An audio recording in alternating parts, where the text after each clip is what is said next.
We only got 3 women's matches on the YouTube programs, Elevation and Dark this week. And then one of them, the commentators couldn't even remember a wrestler's name.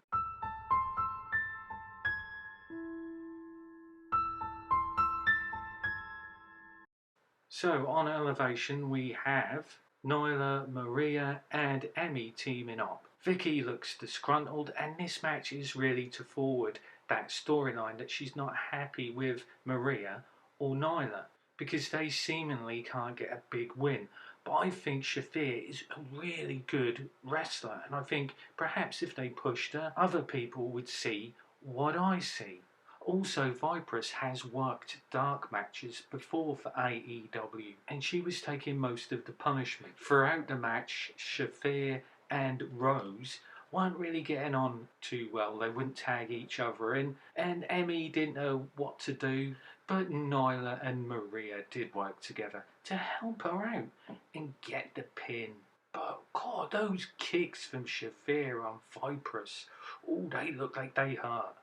Next up was Athena defending her Ring of Honor championship, and her opponent Zhang was being a bit cheeky. After an attempted hookup, Athena got angry and was going after the ref, then went after her opponent, who was on the floor trying to cover up from closed fist punches. Then Athena tangled her opponent into the ropes, after which it was a straight submission. However, Athena wasn't done with her opponent. She went outside the ring, got her, started to beat her up again.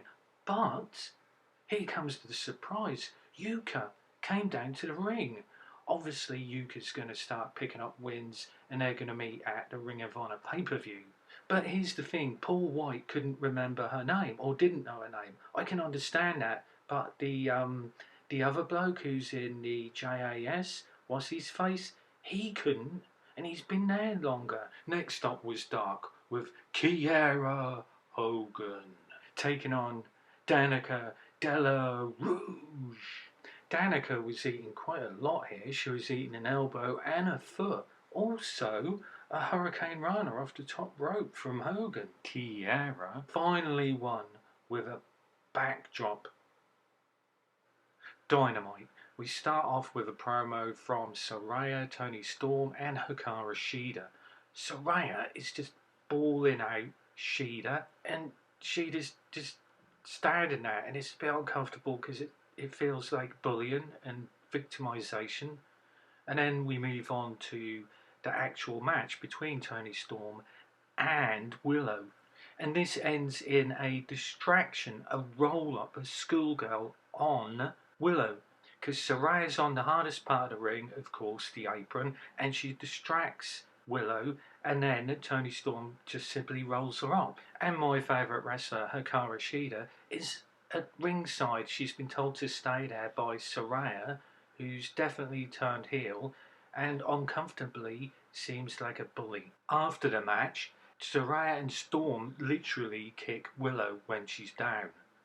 Soho comes down to the ring to chase those two out, and my favourite wrestler is at ringside just looking bemused.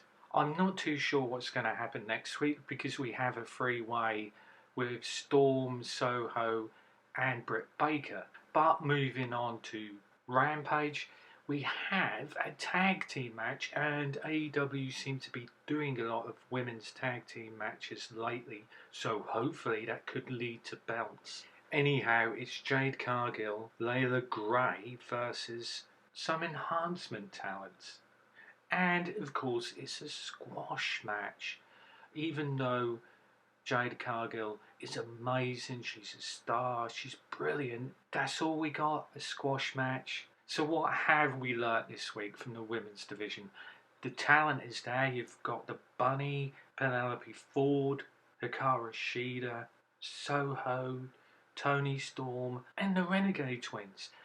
You know, the talent's there. Why isn't it being used?